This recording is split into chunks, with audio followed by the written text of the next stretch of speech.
The treatment is retain the shell, just liner exchange. If there is a failed locking mechanism, you can put a cement liner, and the evidence is quite good. You just change to new poly. This is one example. This gentleman was operated 1998, 2003 the wear has started, and 2011 there is a massive wear. You see there is a retroacetabular osteolysis which has taken place, and a trochanteric osteolysis also has taken place. This is a pre-op CT scan shown quite a bit of ballooning osteolysis, and this is the liner, which is a worn liner, just a new liner, and a 2 years follow-up. The lesions have just started healing, and if you look at very carefully on this side, there's a pre-operative CT scan, and there's a post-operative CT scan. The lesions have started healing extremely well. So this is a new poly, and the load will be less. This one more example, unusual example of a monoblock cup. These are Mosher cup. Massive osteolysis has taken place. A loose stem is isoelastic. If there is a CT scan, if I try to take out this cup, there will be complete pelvic dissociation. What I've done as a compromise, I've done the trapdoor entry. That's known as a tap door entry. Put a allograft inside, and you can see the lot of allograft saying allograft here. And I use the ceramic head. Probably after 4 or 5 years, once the consolidation takes place, probably I need to take out this cup also. So type 2, the pelvic osteolysis, stable socket but does not fit into criteria 1. Treatment is you will have to revise the cup. This is just one example. This patient has got a 70 degrees of cup aligned, which is very vertical, and the massive osteolysis has taken place. Cup has gone completely. You can see there is hardly any polyliner, and this is revised, and this is 4 years follow-up. The stem is left dead itself. So you've got to change this cup completely. The unstable, yes, is a very straightforward. You will have to revise this. This is something like this, completely unstable, and you've got to revise this cup. Sometimes the massive osteolysis takes place, intraprotrusive cup, you revise them, stems are left inside. With the pelvic dissociation, we might have to use the ring cage like this. So there are new directions for orthoplastic surgeons now. We look for alternative bearing to reduce this polywear as much as possible. The drugs to stop this cytokinin, and genetic engineering is emerging inside. There are a lot of drugs which are tried. Anti-inflammatory drug, indomethacin, biphosphonate. Today the new drug has been last 2 years in the research is Dinoswap, that's a rankle inhibitor. This drug is now available in India. It has now approved by FDA for last 2 years, and this drug acts at the level of the rankle, that is the kappa at the level of that, and it stops the osteolysis. We have not been used this drug, but there are 2 trials are already in the literature. So take-home message is osteolysis is a silent killer. CT is the gold standard for detection. Polywear is significantly high and uncemented, so you've got to be very careful with this patient, young patients. Highly crossed poly may not be immune for osteolysis. Revise them early before the pelvic dissociation or periprosthetic fracture takes place. New drugs may be a promising modality in the treatment. Thank you for the attention. Thank you. Thank you for being in time, sir. Sir, please sit on the chair. Thank you for being in time. Sir, now I have pleasure to invite Dr. S.K. Smaria, who needs no introduction because he is our present IOA president. He is not only a very good surgeon but also a good speaker. So, please, sir. Thank you, Dr. Basan. I'm going to talk about a very painful process not only for the patient but also for the surgeon. You do a very good operation, and on the weekend you suddenly get a phone call that this has happened. The incidence of dislocations has been reported in primaries from 1 to 10% depending on the literature you pick up, but normally 2 to 3%. And after revision, it is reported on an average 26% in literature. If you look at where the dislocation can go, it can go anywhere, but this is less important. In this case, you can see that it's medial, there it's gone posterior superior, it could be central or any combination of these. But when we talk of dislocations, we talk in terms of an early dislocation, a late dislocation, or a recurrent dislocation. The recurrent dislocation normally when it's happened thrice, and it has normally severe technical and alignment issues. Like you saw just now in the previous talk, 70 degrees vertical cup. Frequent short interval dislocations happen, and these get labeled as recurrent dislocations. For classifying, normally they say early is up to 6 months, but I strongly believe it is 2 to 3 months. But this is from the paper quoted below. And it's seen normally in elderly patients who have cognitive impairment with lax muscles. Even in spite of a good surgery on the table, it sometimes tends to come out easily. Or patients who are treated for a hip fracture or for situations inflammatory like rheumatoid, where again the musculature and the capsule etc. are not strong. Intermediate is from 6 months to 5 years for completion's sake, and late one normally after 5 years. And the late ones usually happen due to polywear. We just saw osteolysis polywear, or when the patient becomes more old, muscle mass is weaker, there is neurological impairment, the trochanter may avulse. There can be, in addition, some component malpositioning, and there may be bone impingement to the prosthesis. We'll see these shortly. Let's go back to the most common and most annoying. It's the early instability or early dislocation, and usually seen within the first 4 to 6 weeks, around 1 to 3%, even when you think you've done it well. This is due because either some movements have been done by the patient so early that he hasn't given time for pseudocapsule to form, which takes 4 to 6 weeks anyway. So you can get a little more confident after 6 weeks that pseudocapsule has formed. And most of them happen in the first month. Literature has shown that ladies are 2:1 more prone. And interestingly, height and weight in literature doesn't show a great association with the frequency of dislocations. In CDH, again, for matter of completion, no additional rate of dislocation. But where you had prior surgeries, multiple surgeries, and had a hip surgery, there the chances are there'll be more. And from Mayo Clinic, in a study of 10,000 odd hips, in primary situations, it was a 2.2% incidence and 4.8 in revision. So what to do when this kind of a thing happens? There are certain things which are surgeon dependent, and surgeon can take care of them. For example, it has been said that anterior to posterior approaches can make a little difference. From 2.5 to 5.5, 6% is what has been said. However, this is perhaps more dependent on how well you do which approach. But the only thing, if you are normally doing a lateral approach and one fine morning you have a visitor who wants to see a posterior approach, then you are more likely to get into trouble because you're used to a certain orientation of the socket. You're used to looking at it from a different angle. And it has been seen people who do this are more likely to show a little extra retroversion. So it doesn't mean that you may go from 0 to -5 or 7. From a 10 degree in your anterolateral that you are used to doing, or 15 degrees, you might end up putting a 0 or a -2, whatever. So you have a relative orientation issue which you must keep in mind. And second thing is, especially if you're used to doing it in lateral position, make sure the patient is dead lateral and the patient is held very well at the pelvis. The pelvis doesn't float when you're trying to prepare the acetabulum. Other things which you can consider if you are, as things go, it is, they say that the larger head is less prone to dislocating because of the so-called jump distance. In a shorter head, it has to jump less, and in this to dislocate, it has to jump more. Alternatively, if you feel it is very lax, you can use a slightly longer offset. Longer offset can be achieved either within the component, or you can actually put the cup a little lateral or a stem a little proud. You have various ways of putting it together, but on the table before you cement or you put the final implant, you should have got a good feel.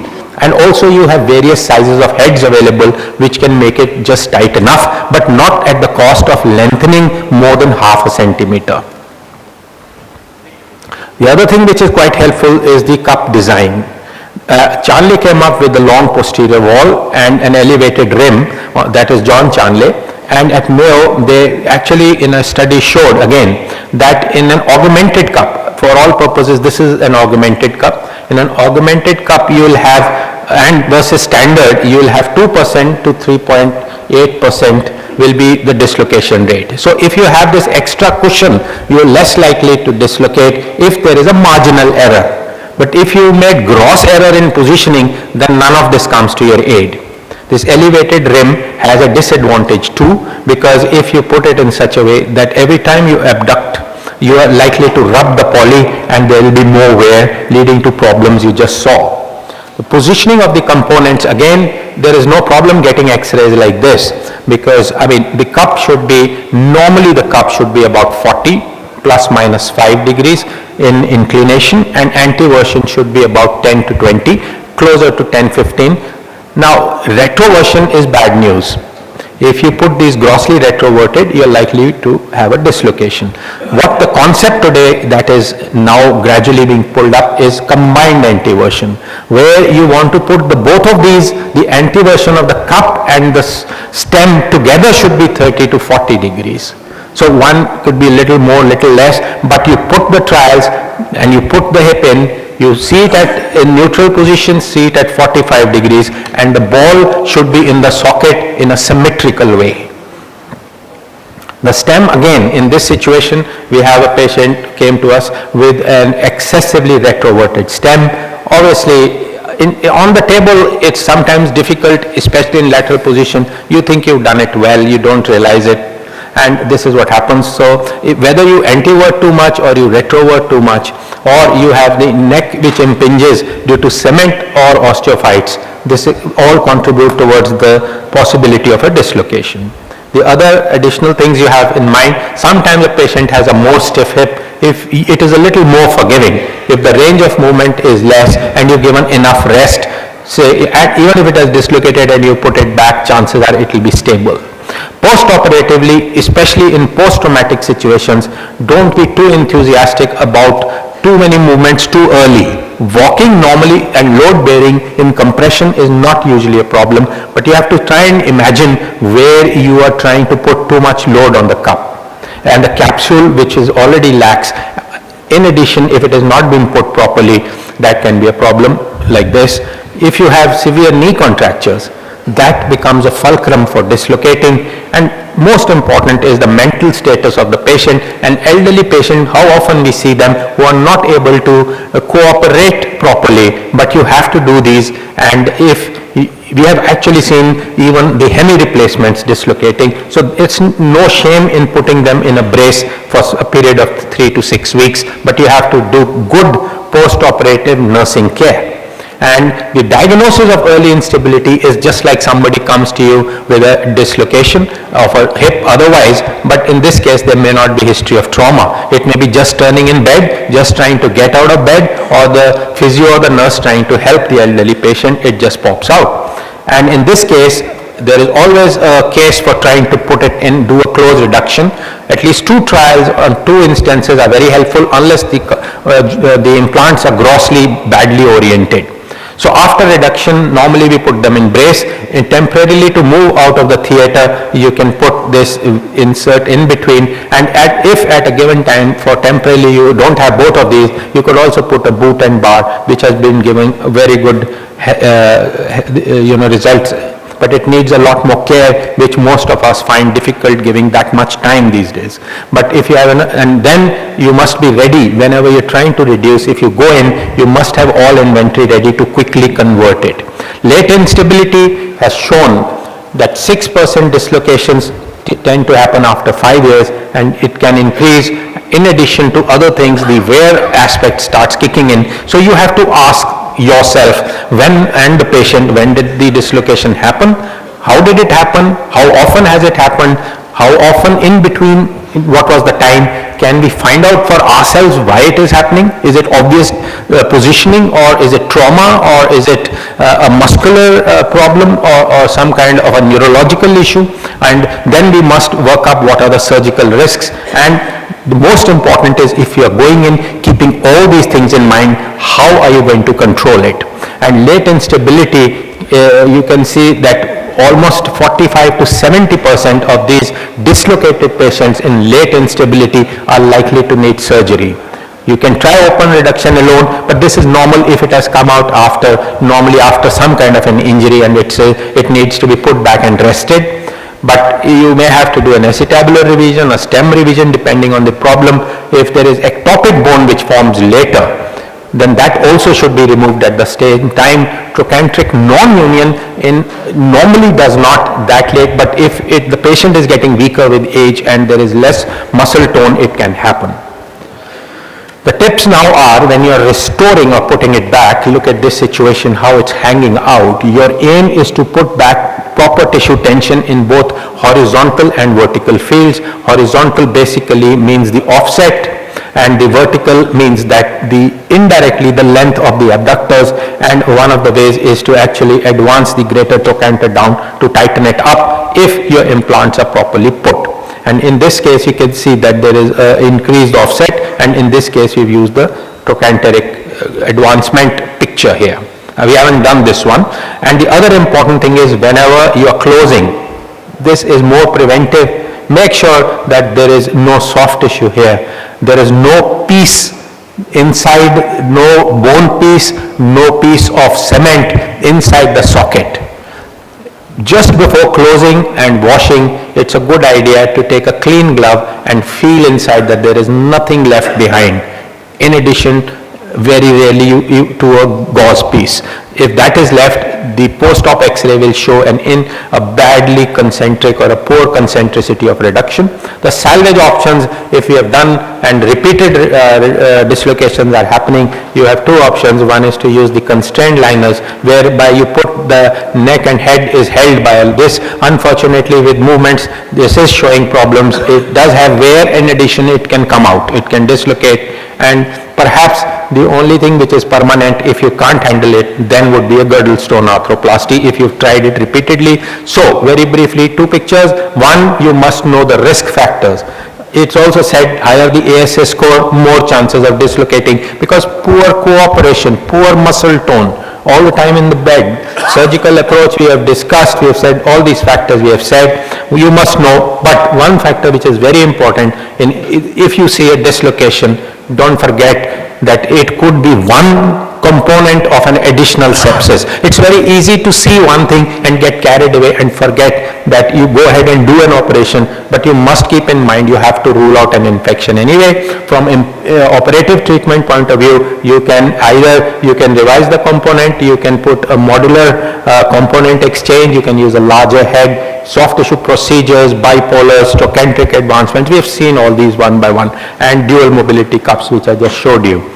In conclusion, the patient at risk should be identified before surgery and consented accordingly and treated accordingly, keeping the soft tissue tension in mind.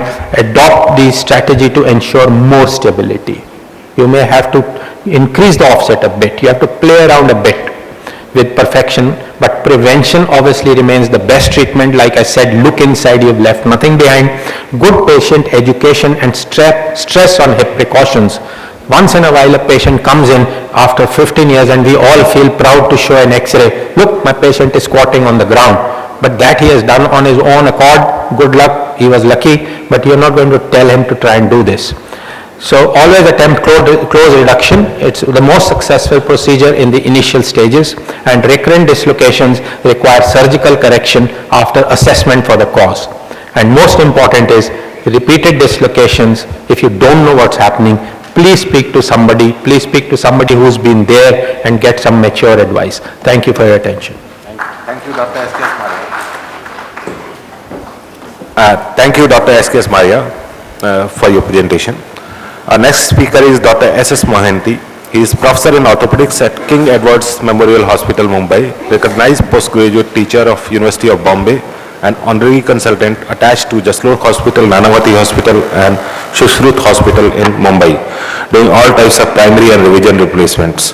Dr. S.S. Mohanty, please. Thank you, Chairman, sir. Dear friends, I dedicate this lecture to my revered teacher, Dr. K.T. Dolake, after whom the CME has been named. I have been influenced by him to pursue my career in orthoplasty. Now the problem of infection, the most dreaded complication what every surgeon is worried about. John Chanley in his first 109 reported 9 patients got infected, 9% incidence of infection, published in British Journal of Surgery in 1969. Now over the period of years, because of prophylactic antibiotics, laminar flow, antibiotic-laden cement and body adjusters, we have been able to reduce the rate of infection to the extent of 1 to 2% in world's best centers. Remember, in revision surgery, it is more to the extent of 7%, and in out of all revisions, 15% in total hip arthroplasties, they are revised due to infection, and in total knee replacements, 25% revisions are due to infection. And the reported mortality rate is 2.5%. That is the extent of problem which we are addressing here. Now, prosthetic joint infection, one need to put emphasis on the prevention, which I am not going to cover in this lecture. What I am going to cover in the decision making in diagnosis and treatment of these infected joints. Now let's come to the diagnosis.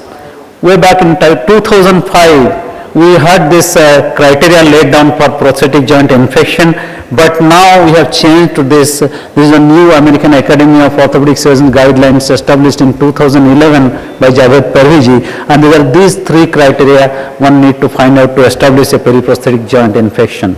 First important thing is a sinus tract communicating the prosthesis. If you have a patient like this, where there is a sinus and it is communicating to the joint, you do not have to do any other investigations to establish infection.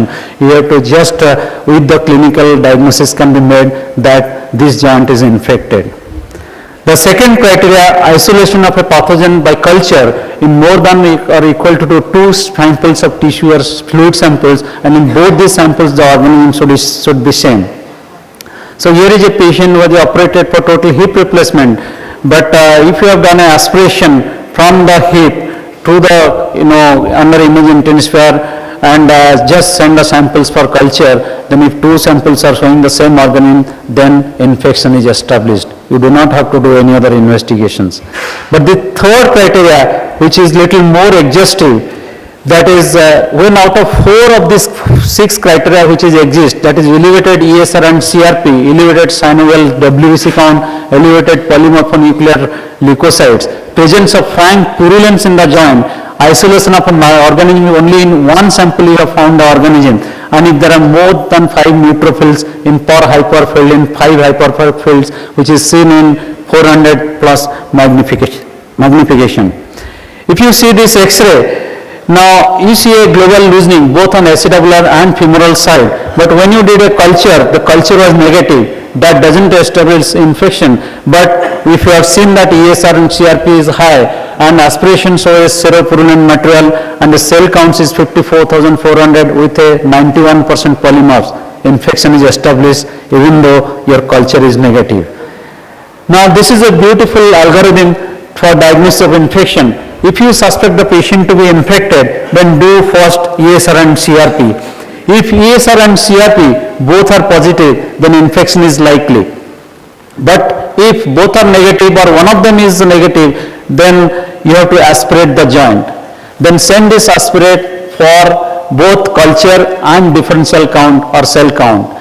If it is positive, then infection is likely if both are positive. If one of them is positive or both are negative, then wait for some time for about 2 weeks and do a repeat aspiration. If again both are positive, then infection is likely, but if one of them is negative, then if you see in the X-ray that your prosthesis is loose and you have planned for a surgery, then take the patient for surgery and on the table do a frozen section to find out whether there are more than 10 polymorphonuclear leukocytes are present, and do a synovial fluid count also on the table itself. But if your prosthesis looks well fixed and you have not planned the surgery, there a little role of nuclear imaging comes into picture, and if your nuclear imaging is positive, then infection is likely. Now there is a pregnancy test of periprosthetic joint infection, not widely practiced all over the world, but Parviji et al. They have shown that you take a strip and this is based on the neutrophil enzymes that you can detect the presence of infection within a minute. This is known as pregnancy test for periprosthetic joint infection. Now next step to come to the classification. In 1995 we have three types of joint infection depending upon the period, onset and the cause of infection. But now in 2003 onwards we have added one more type, that is a positive intraoperative cultures. That means we do not know that is an infected joint, but on the table accidentally we discovered infection. So that is another type which has been added, and there are four types of modified classification by Cme et al. We'll describe in the treatment. Now next come to the treatment. The options which are available, that we need to give only antibiotic therapy, that is antibiotic suppression, can do a debridement and irrigation of the hip with rotation of the prosthesis or with a removal of the prosthesis.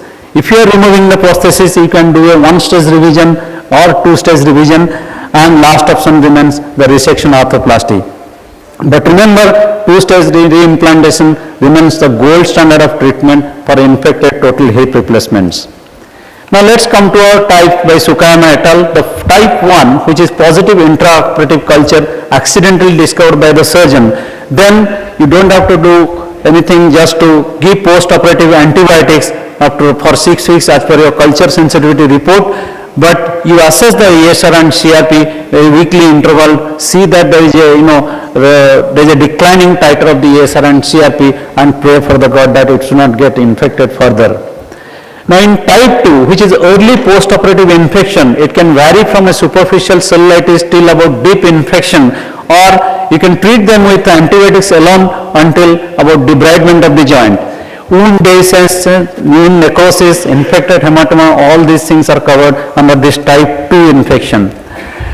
You can do antibiotic suppression if the components looks well fixed, there are no systemic symptoms, the patient has got some contraindication or medically the patient is unfit for surgery, but you need to be antibiotic for a longer period, hence you need an antibiotic which is available in the oral form and which is well tolerated by the patient. The success rate is very low, 21%. It may control symptoms, delay another operation, but strictly not curative. We are seeing now the evolution of drug-resistant organisms. We saw penicillin resistance, we saw methicillin resistance, we saw vancomycin resistant, and now 2002 onwards we are seeing vancomycin resistant staph aureus. We have published these things in the Journal of Bone and Joint Surgery in 2003, that though MRSA has been well controlled by the screening test, but we are seeing more and more methicillin resistant coagulase negative staphylococcus.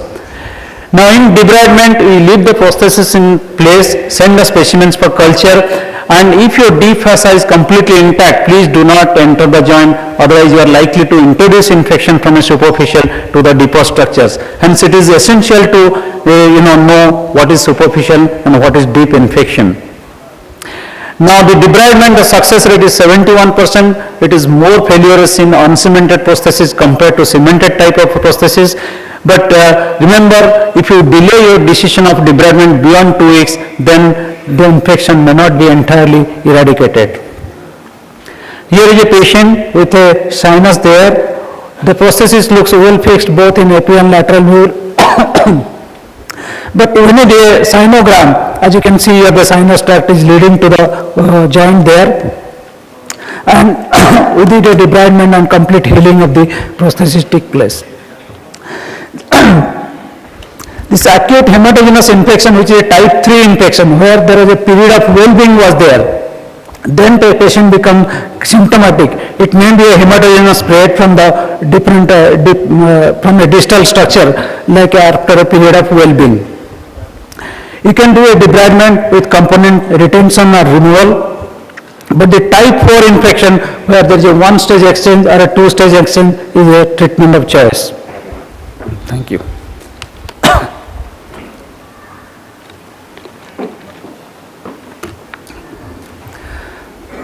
In two-stage treatment, in the first stage, adequate debridement is ensured. You remove all the hardware, isolate the infective organism, and give a high-dose heat-stable antibiotic cement patient in there. Here is a patient, a 29-year-old male. As you can see, a fracture like this, which are treated by, open reduction with a screws. Then somebody converted it to a bipolar prosthesis. There are multiple surgeons, multiple incisions, multiple discharging sinuses. The first stage adequate debridement was done, all the cement prosthesis etc. were removed, and antibiotic cement spacer was put there. that is X-ray with the spacer. During the interval, the infective organism culture and sensitivity was found out and appropriate antibiotics were given for 6 weeks. ESR and CRP were used as a prognostic marker and the patient was mobilized with support. And 6 weeks the patient was kept without antibiotics. In the second stage, the reimplantation is done with restoration of the limb length and range of movement. Cultures were taken from multiple sites and specimens sent for histopathology. One can do frozen section on the table if there is any doubt. The same patient, second stage reimplantation with ceramic type of prosthesis with bone grafting, and that is a 7 years follow-up of the patient infection-free period. There are certain cement spacers which are available in the market. They are expensive, so we have our own method of preparing cement spacers using poly-selection medical grade silicone templates. They are very cost effective, available in different sizes, and we have published this thing in the Indian Journal of Orthopedics in 2013. Here is just a video to show that can you show that video?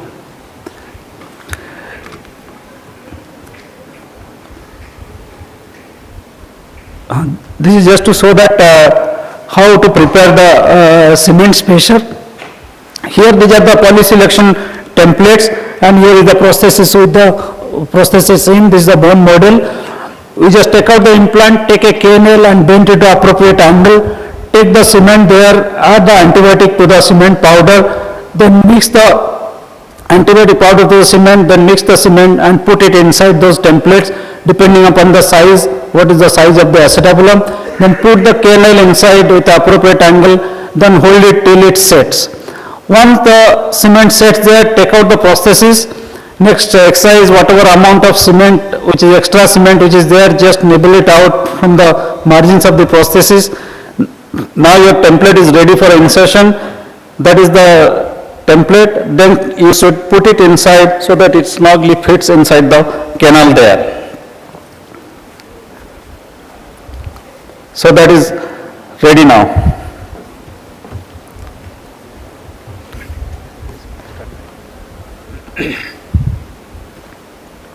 Here is a 52 years old male, infected subtrochanteric fracture. Initially, external fixator was put, multiple discharging sinuses. Initially, cement spacer was put, but that was not stable. Infection didn't get controlled.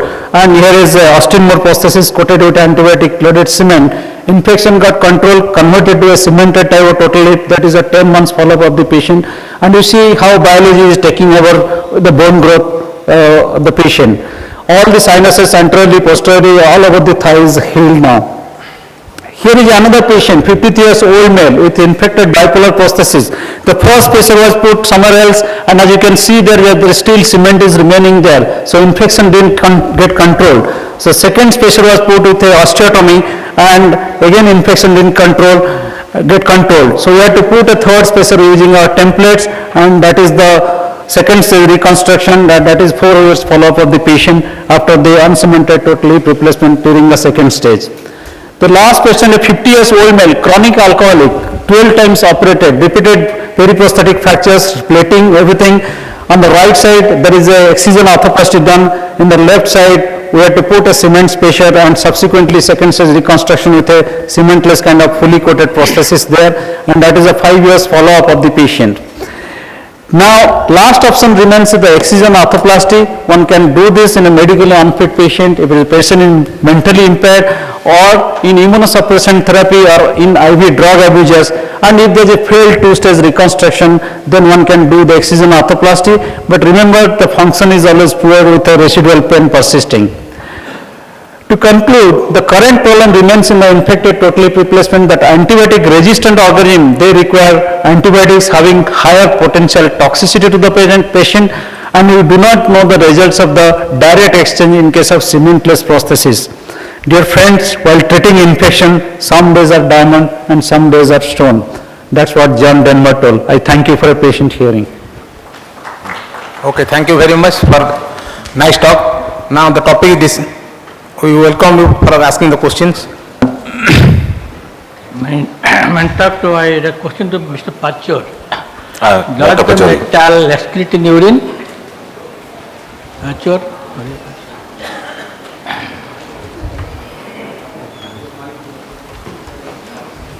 Does the metal excrete in urine? Yeah, yes.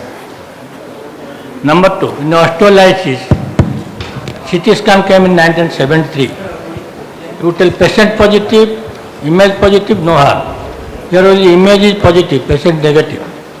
Should you go for any other investigation, biochemical or hematological? No, no, when there is a polyosteolysis, no hematological investigations are positive. You have to actually measure the wear rate, what is happening. The CT will be giving you an exact idea of what is the amount of wear is taking place. And if you do every 6 months, the wear is rapidly going, you have to operate them early rather than late. No, my point is, Watson Jones told once, that time CT didn't come, X-ray came, 1918 and 95. So the images are shadows. Shadows are sometimes deceptive, not always. So we have to take care. When the highest joint, heaviest joint, important joint, and the highest person done, you have to rethink and revise before you regret. Not the reason. Image positive, patient negative, should you go for anything or not? That is Patients, usually silent osteolysis patients are asymptomatic. You got to revise them early.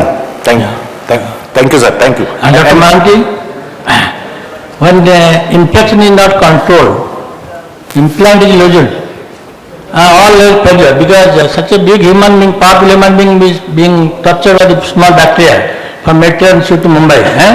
What to do? What bony procedure do? Get the stability of the joint. Loosen not controlled, the implant loosened, all your atoms are failed. What bony procedure should you do to get the stability of the joint, if not mobility? No, you take out the implant, do excision arthroplasty, and to stabilize the joint, one can do the pelvic supporting osteotomies. But usually excision arthroplasty is the operation of choice, and patients can mobilize. Arthrodesis? After taking out the implant, there is no bone stock. How can you do arthrodesis with the excised hip? That's right. There Please is be no specific bone to your stock question. there. Please be specific. Any other question? Well, one question to Dr. S.K. Maria from my side. Anything special about how do you reduce dislocations in these situations? Any particular technique? There are two things. That is most important. Number one, if it has come out easily, Yeah. it's likely to go in easy. Number two, one way of doing it is, which I have been using, in fact, it is written in injury bias, that you put the table right down, put the leg of the patient on your shoulder and just hold it. No, first put the table right up, hold the leg and then gradually let the table go down. And it will just keep popping in. The dislocation process otherwise is, the reduction process otherwise is the same as dislocation. Thank you. I don't think that there is any other question here. So this session is over. I request Dr. J. Pachori. Please come to accept the moment from the organizer side.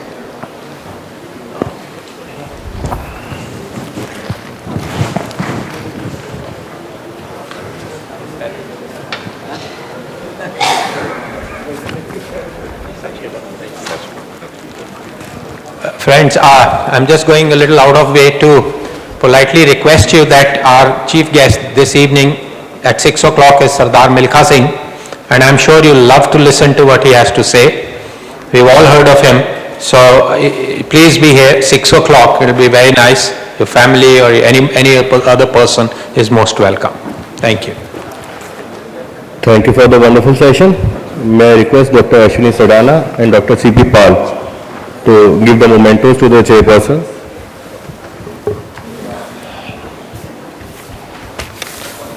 Our next session is on basic sciences and oncology, and the chairpersons would be Dr. Avnikant Mishra and Dr. Ashok Gupta. I request them to be seated on the dais.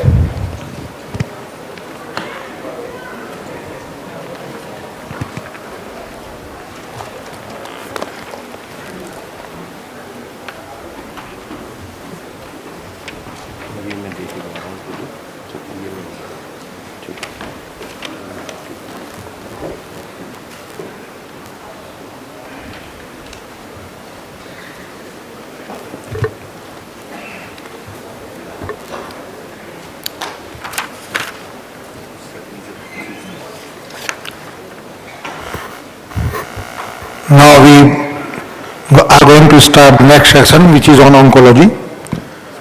I request Dr. Rakesh Bhargav to speak on topic. Decision making in malignant bone tumors. Decision making in malignant bone tumor. Dr. Rakesh Bhargav is retired as professor and head of the department of SMS Medical College, Jaipur, and now working as a professor of orthopedics at NIMS Jaipur. He was a J&J fellow in 1982 and the first WOC visiting professor to Hasanuddin University, Indonesia. Dr. Bhargav, please. Thank you, Mr. Chairman. First and foremost, I would like to thank the Odisha Orthopedic Association for giving me this opportunity to present my talk in this CME. Decision making in malignant bone tumors. The questions confronting the orthopedic surgeons are: what is the clinical diagnosis? What is the surgical staging? What are the surgical considerations? What kind of biopsy has to be done and from where? Definitive diagnosis once established, what is the definitive management? Whether to do a limb salvage or to go in for an amputation. For establishing the clinical diagnosis, we have to first think what is the lesion, what is its natural history, what are the growth and growth pathways, and what does the tumor metastasize to the lymph nodes or to the lungs or whatever.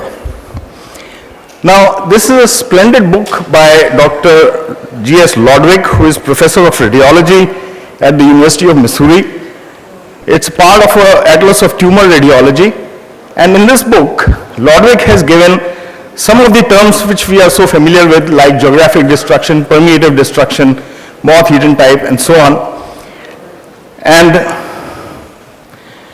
he has built up a public model based on certain clinical criteria like age, location of the lesion in the bone, the tumor outside the bone, edge, tumor matrix, bone destruction, cortex penetration, and so on.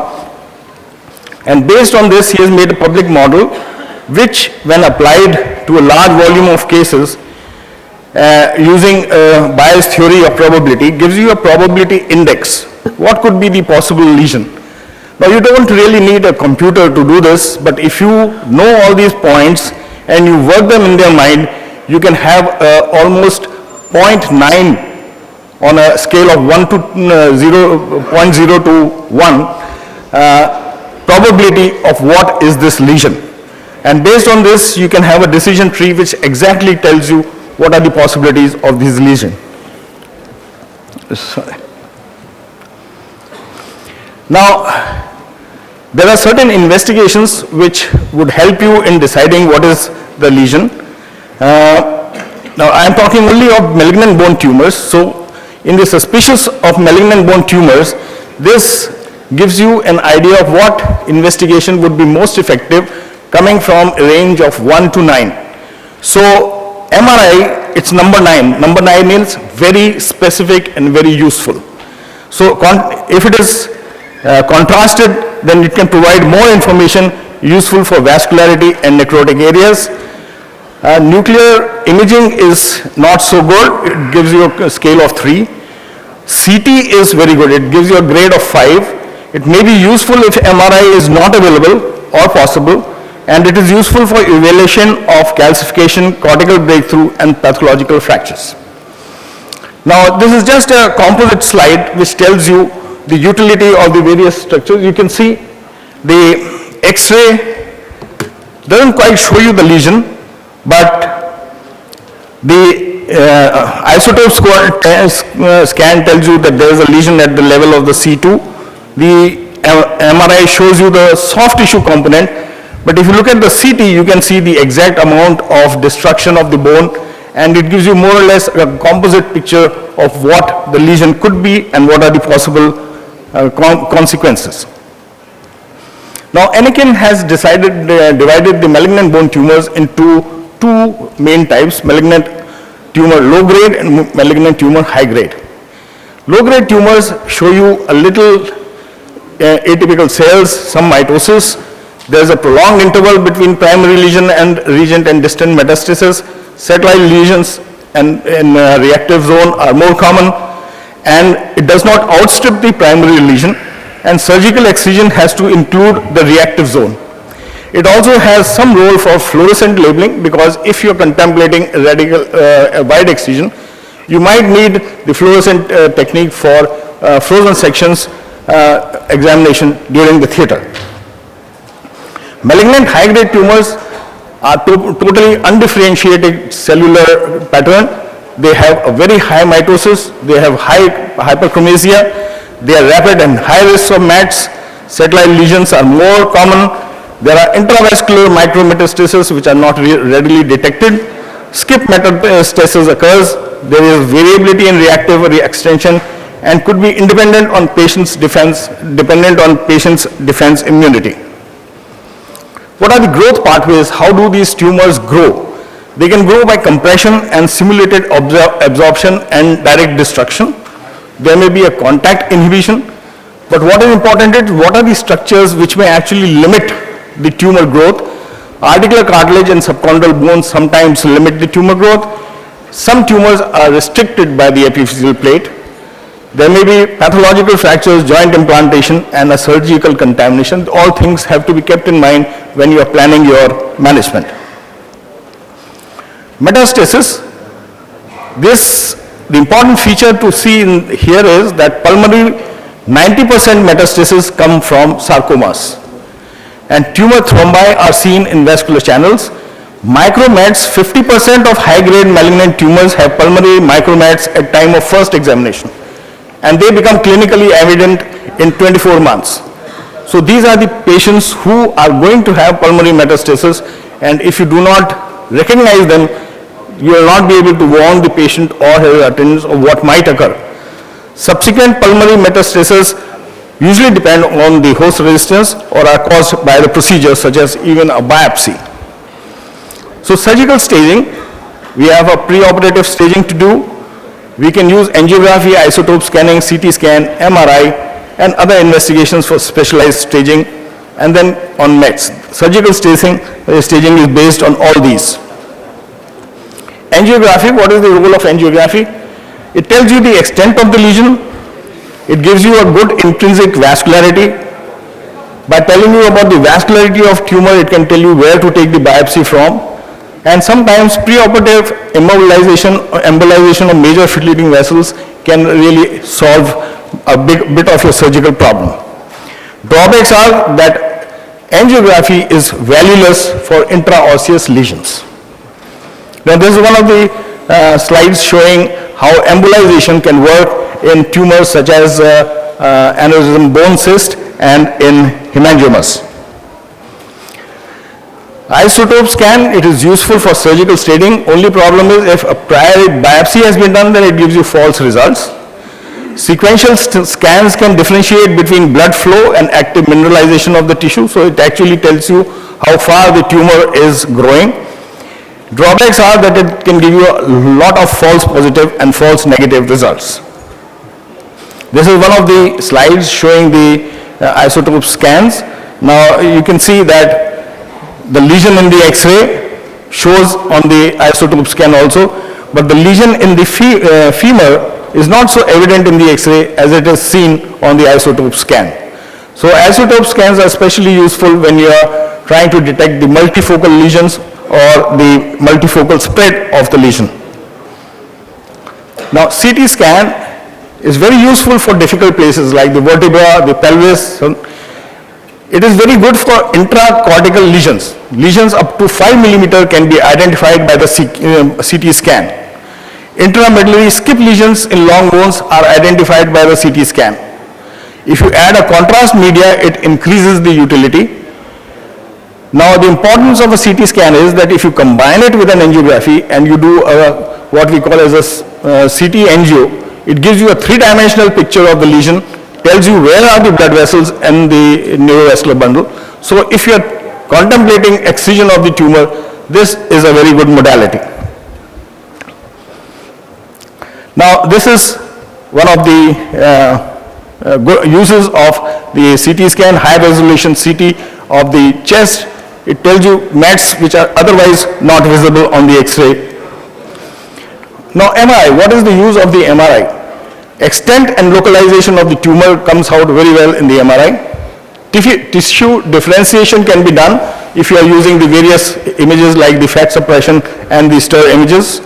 The margins of the tumor are well outlined and skip lesions can be identified. Also you can see the vascular and the neurovascular bundle. Now in this case you can see the soft tissue extent of the tumor at the arrow. In this case you can see the skip area. The lesion is in the upper end of tibia, osteosarcoma. You can see the distant skip lesion in the shaft of the tibia.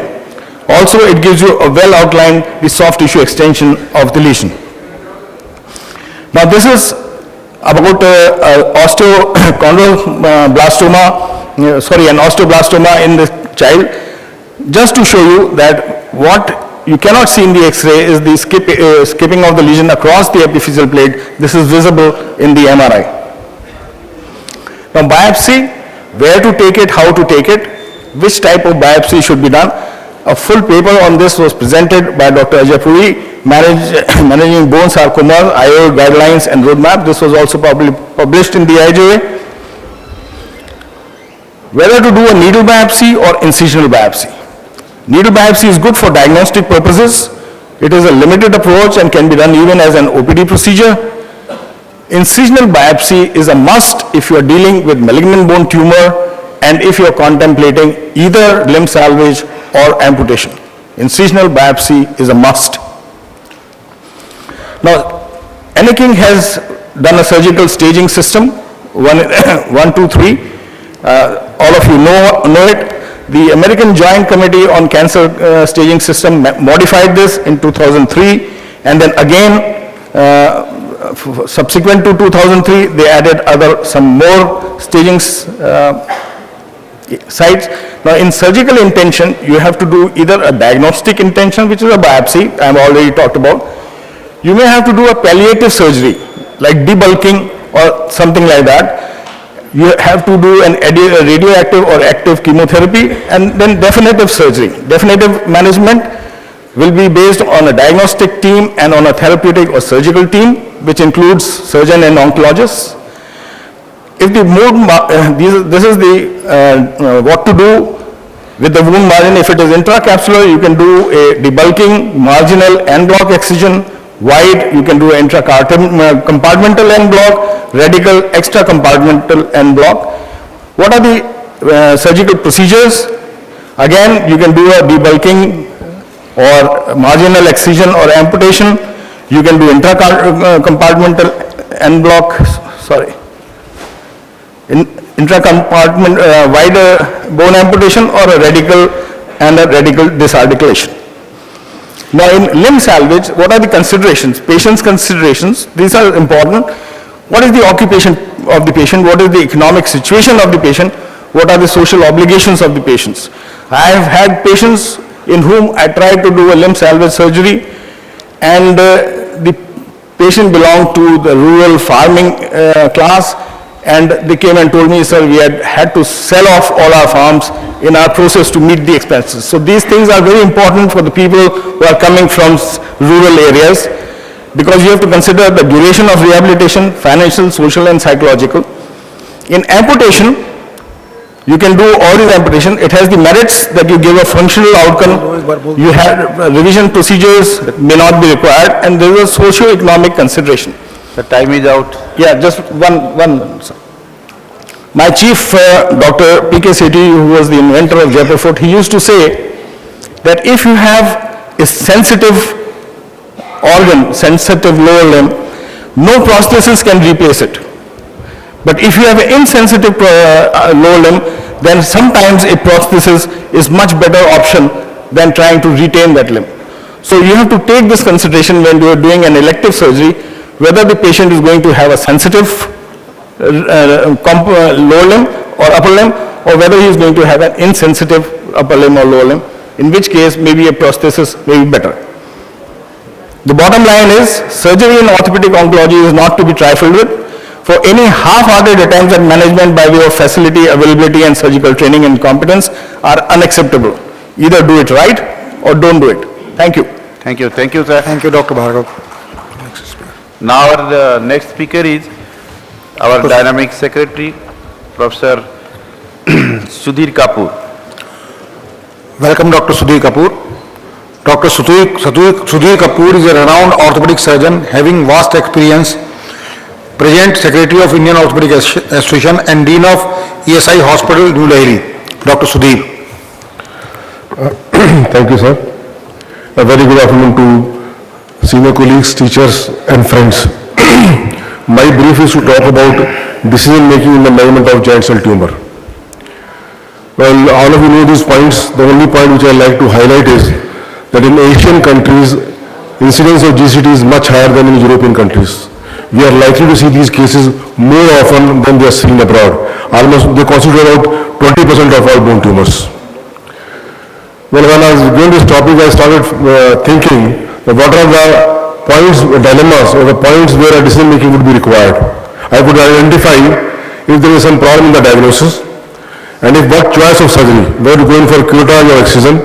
If curettage, should we use a filler or no filler? If fillers, which one? Bone graft or bone cement? Besides the filler, if the adjuvants are required or not? If yes, which one? And if excision is done, then what are the options, whether we go in for orthodesis or for prosthesis replacement? And in unresectable tumors, what are the options available to us? I'll try to answer these questions one by one. Well, many times you find an X-ray of a patient who has got a osteolytic lesion near the end of a long bone, and the biopsy report comes to be giant cell rich lesion. Please beware. You must establish a firm diagnosis because giant cell rich lesions are many. Hyperparathyroidism, chondroid myxophoroma, and the list is in front of you. I'll show you an example. This patient, this truly happened with us. A patient who came with this X-ray. The neuro biopsy came out to be giant cell rich lesion. When we investigated the patient, these were the other X-rays. It was a case of hyperparathyroidism. Unless a clear picture of GCT is seen by pathologist and reported so, one should not proceed for surgical treatment. Now, if we decide to treat surgically, what are the options available to us? Whether we do a curettage or an excision. In Kopenicki grade 1 and 2, curettage will suffice. In grade 3, the treatment is debatable. In the first and the second X-rays, I think most of us agree that a curettage will suffice, while in type 3 of Kopenicki, the decision is debatable whether we go in for a curettage or for excision. Now, in India, we are likely to see cases which come to us on a very, very advanced stage. This is I don't know whether we can call it type 4 or not. This is not type 3, to me it is type 4. You see now what type of curettage will hold in this tumor? What type of curettage can be done in this tumor? This is definitely beyond grade 3. So talking of grade 1 and grade 2, if curettage is to be done, what type of curettage, a simple one or extended one, and what type of filler and what type of adjuvants, we'll answer these questions one by one. Now it is a word accepted view that extended curettage must be done, not a simple curettage. By extended curettage is a technique of intralesional excision where the margins of excision are extended by using a burr to break all the ridges, smoothen the crevices and ensure better tumor removal. This must be done in every case where we decide to do a curettage. Now after curettage, do we need a filler or no filler? We have two studies available on the world literature. One is from India, from Rohtak, where they have done 15 cases, retrospectively reviewed 15 cases of giant cell tumor where no filler was used. Out of the 15 cases, 3 recurred, and after the secondary treatment, no recurrence was seen. This is one of the accidents of GCT 2 years following curettage and no filling. And they concluded that the benign little lesions or the tumors which are contained within the joint bone can fill up with ossification of hematoma and may need no filler. Another study from abroad from UK. It ultimately recommends primary curettage for intraosseous joint cell tumors without adjuvant treatment or filling agents, but tumors with soft tissue extension or with local recurrence require more aggressive treatment. There are 2 studies available, but reviewing the other studies, a meta-analysis, it clearly shows a very high incidence of recurrence if no filler is used. So the consensus and the decision would be, most authors recommend using an appropriate filler after extended curettage for giant cell tumors. Now what are the fillers which are available to us? It could either be a bone graft or a cementation. Bone graft, there are advantages and disadvantages of both.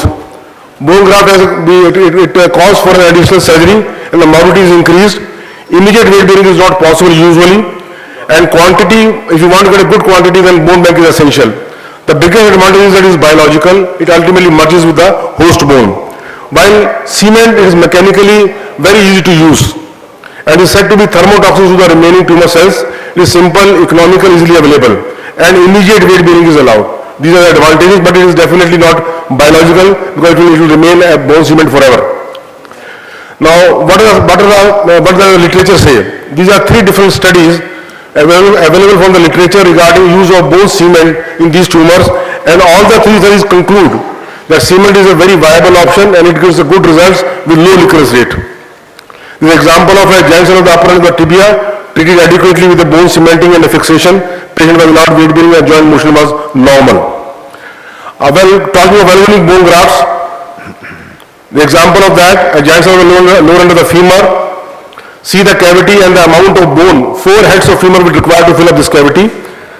This is the immediate post-op X-ray, follow-up X-rays. The tumor, the bone graft integrates with the host bone ultimately. So the consensus is, following curettage, bone cement is the choice of filling the tumor cavity unless facility of a good bone bank with ample graft is available. Now talking about after the filler has been used, what are the adjuvants available to us, whether we should use them or not. The 3 adjuvants which have been reported to a large extent in literature include cryosurgery, phenol and hydrogen peroxide, other being sterile water, 95% ethanol and electrocautery, etc. Cryosurgery, there are several studies available for cryosurgery. These are 2 of them, these are other 2. All of them conclude that cryosurgery is a very good option. It preserves the joint, there is excellent functional outcome and the recurrence rate is very low. The disadvantages are the chances of injury to the surrounding tissue is high. There may be secondary fractures, skin injury may occur and temporary neuropexia may be there, but the recurrence is really low. Talking about the other adjuvants, talking of phenol.